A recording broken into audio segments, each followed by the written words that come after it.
I don't listen to Candace's show, but I am 100% convinced that Charlie was killed by Tyler Robinson, a crazed leftist. That is my firm belief after having talked to the people at Turning Point, the FBI, the security team that was on the ground, and many others. I've come to that with a good faith basis, and I have nothing that would shake me from it. Weird phrasing. I came to that on a good faith basis. What is the good faith basis? Hey, FBI, is it true that you're covering up stuff with regard to the Charlie Kirk assassination? Megyn Kelly was speaking last night. She was asked about Candace Owens, specifically Candace Owens' bombshell reports on Charlie Kirk, the assassination, and the subsequent cover-up. And I want to preface this story and her response by reminding you all that Megyn Kelly is someone who has been, first of all, defending Candace Owens. She's not out here tone policing Candace Owens or canceling her. She's, basically saying, look, I agree with a lot of the sympathies that Candace Owens has put forward regarding Israel and the U.S. relationship. So she's not afraid to do that. Megyn Kelly also on her show said something that I haven't heard anyone else say. She said that she has reason to believe that Jeffrey Epstein is still alive and that we all, us common folk, might learn about that one day in the near future. That's a pretty out there thing to say, that Jeffrey Epstein is still alive. I mean, you've seen the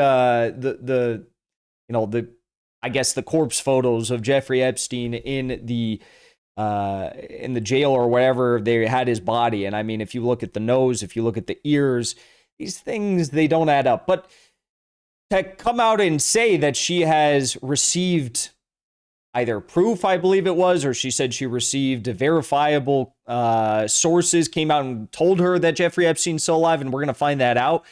I mean, that's a pretty out there thing to say.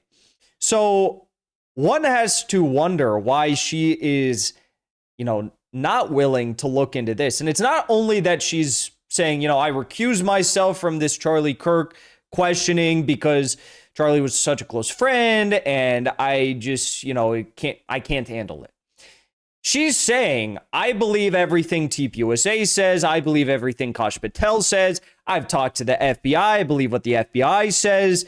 And it's like, well, if you talk to the FBI after the assassination of John F. Kennedy or Robert F. Kennedy, they, at the time, probably could have given you a very convincing argument that the lone gunman story, Sirhan in the case of RFK, or Lee Harvey Oswald in the case of JFK, was very convincing. It doesn't necessarily mean that you should believe that. And the difference between JFK and RFK is that we already have our Zapruder film. We already have dozens and dozens of Zapruder films. We have dozens and dozens of bits of information that have already come out that indicate the FBI's story is not really adding up. And it's not to say that that means one thing or another took place that day in Utah, but it means that we're not getting the full picture, okay? Take a listen to what Megyn Kelly has to say to this audience member when asking about Candace Owens reporting and whether or not there's something suspicious going on. Are you talking about Charlie's murder? So I don't listen to Candace's show, but Okay, first red flag. I don't listen to Candace's show. So if you don't listen to Candace's show, and one would then assume that you haven't been following all the minutia of the stuff she's been exposing, maybe you should just leave it at that. Maybe you should just say, look, I don't follow Candace. I don't listen to it. I haven't listened to it. You can make of her investigation what you will, but I'm not privy to what's been said and what hasn't been said on her show. Maybe you should just leave it at that, but she doesn't listen to Candace's show, but I am 100% convinced that Charlie was killed by Tyler Robinson, a crazed leftist who murdered him because... That's my favorite part. The audience, she's expecting a big audience clap there.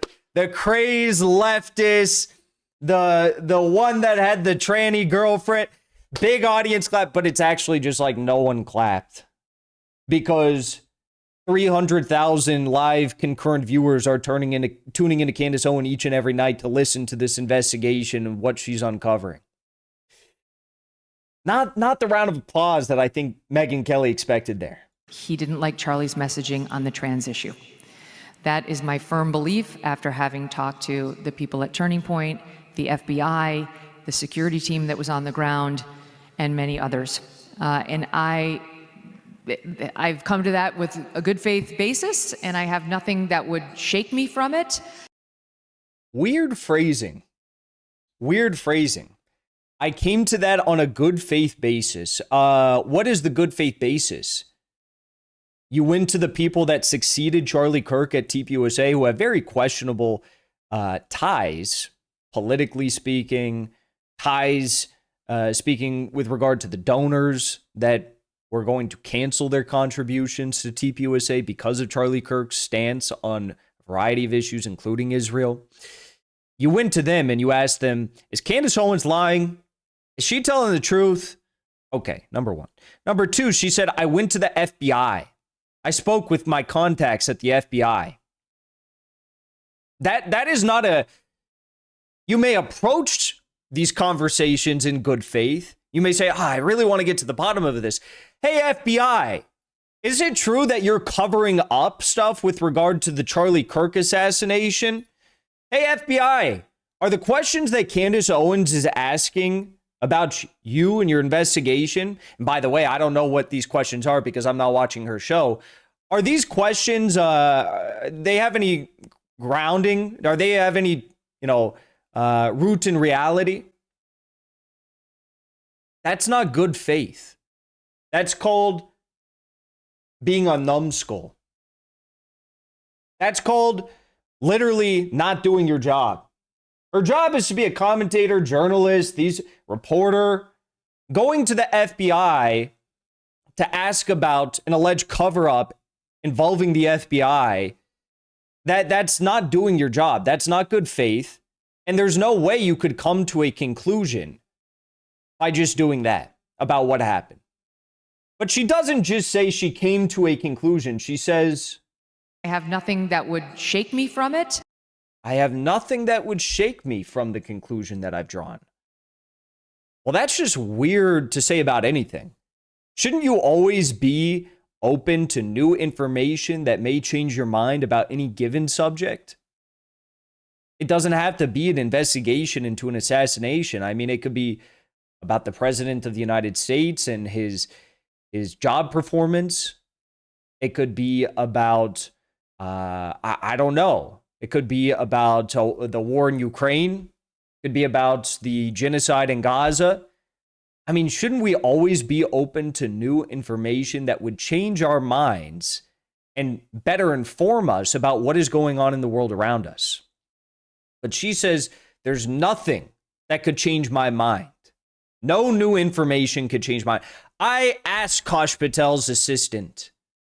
I asked him exactly what was Candace Owens talking about in her live streams, and they said nothing important. Therefore, no new information could shake my mind. I mean, if this is an argument that's convincing to you, I have a bridge to sell you. I don't begrudge anybody asking questions, and I understand the controversy around where she's gone with it. But I think it's really kind of a matter of your preference for your broadcaster. And, Candace is many, many people's cup of tea, and she's not other people's, and I'm the same. And I haven't responded well to people demanding that I try to police her speech. Yeah, my cup of tea is people who question the prevailing norms about any given story and try to arrive at a truthful opinion. Apparently, Megyn Kelly is opposed to doing anything that resembles something close to that. She is out here saying, no more questions. No more questions. We're done. Nothing can change my mind. We're done. We had Ian Carroll and the other gentleman whose name slips my mind. He's an attorney that has a YouTube show. They showed us that there were Google search results, Google search trends of Tyler Robinson's name, Tyler Robinson's lawyer's name, the regional hospital that Charlie Kirk was taken to, but he shouldn't have been taken to that hospital because they didn't have like an intensive medical unit there. They were searching for, I believe, Tyler Robinson's lover's name. I could be wrong about that one. I'm not sure about that one. They were searching for the surgeon at the regional hospital that they took Charlie Kirk to, and the surgeon that actually performed on Charlie Kirk. There were Google searches about Mikey McCoy, the chief of staff of TPUSA, way before this happened.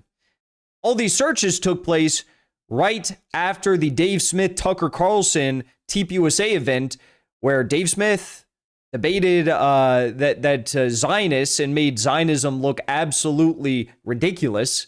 The Zionist argument for Israel and Gaza, it made it all look ridiculous. Right after that, all these Google search trends began popping up. Why is that? Are we not allowed to ask that question? Right after that, right after Tucker Carlson spoke about Epstein, about Israel, about the U.S.-Israeli relationship, we have all these Google search results. And where were these Google search results coming from?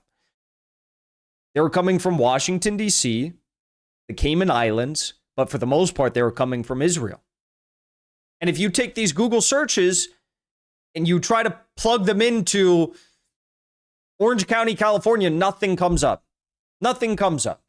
There's no Google searches for these similar names, for these similar hospitals, regional hospitals in Utah.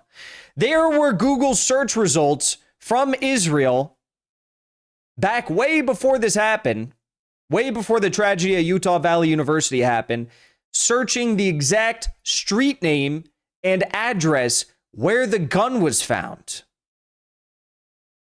Think about that. The exact street address in Utah where the gun was found, the FBI found this gun, which, you know, how the gun got there, we still don't know.